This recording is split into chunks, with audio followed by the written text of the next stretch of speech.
Perjuangan Sultan Hasanuddin dalam mengusir penjajah memang dikenal sangat gigih. Kegigihannya tersebut membuat pahlawan nasional yang satu ini mendapatkan julukan Haanjes van het Oosten atau ayam jantan dari timur. Hal ini lantaran sepak terjang Sultan Hasanuddin dalam perjuangannya melawan penjajah yang sulit untuk ditaklukkan. Sultan Hasanuddin sendiri terlahir dengan nama I Malombasi Muhammad Bakir Daeng Metawang Karaeng Bonto Mangepe. Ia lahir di Makassar, Sulawesi Selatan, pada 12 Januari 1631. Lahir dari keluarga bangsawan, tak membuat Sultan Hasanuddin berpangku tangan saat melihat tindakan semena-mena para penjajah terhadap rakyatnya. Ia pun menjadi garda terdepan dalam perlawanan rakyatnya untuk mengusir penjajah dari bumi pertiwi. Perjuangan Sultan Hasanuddin. Berkat bimbingan dari sang ayah, Hasanuddin muda tumbuh menjadi sosok yang tak hanya mahir dalam ilmu pemerintahan saja, tetapi ia juga belajar mengenai diplomasi dan juga strategi peperangan. Menjadi Raja Gowa ke-16 setelah diangkat menjadi Raja Gowa ke-16 pada November 1653. Sultan Hasanuddin lantas meneruskan perjuangan sang ayah melawan Verenigd Oostindische Compagnie atau VOC yang sudah melakukan praktik monopoli perdagangan. Usaha VOC untuk melakukan monopoli demi bisa menguasai perdagangan di Indonesia Timur ini lantas mendapatkan perlawanan dari Sultan Hasanuddin.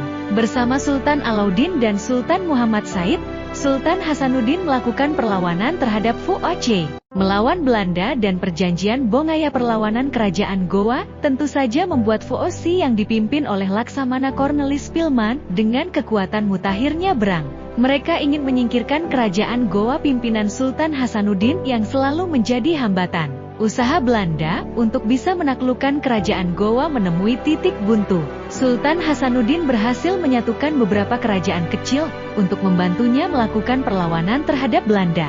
Belanda lantas meminta bantuan dengan menambah pasukannya.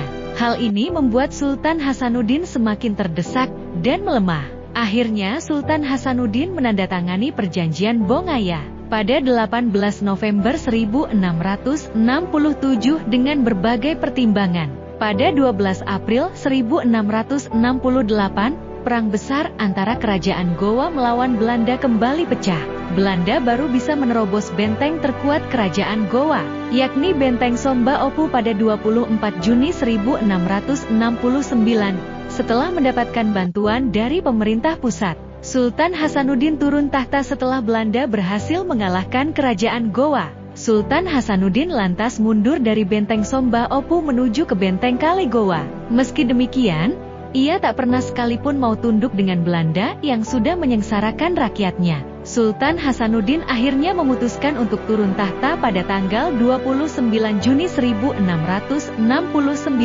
I Mapasomba Daeng Muraga yang bergelar Sultan Amir Hamzah lalu ditunjuk untuk menggantikannya. Setelah tidak lagi menjadi seorang raja, Sultan Hasanuddin lebih banyak mencurahkan waktunya untuk mengajarkan agama Islam kepada masyarakat sekitar. Tak lupa, ia pun menanamkan rasa kebangsaan dan persatuan pada rakyatnya tersebut. Wafatnya Sultan Hasanuddin meninggal dunia pada 12 Juni 1670 di usia 39 tahun.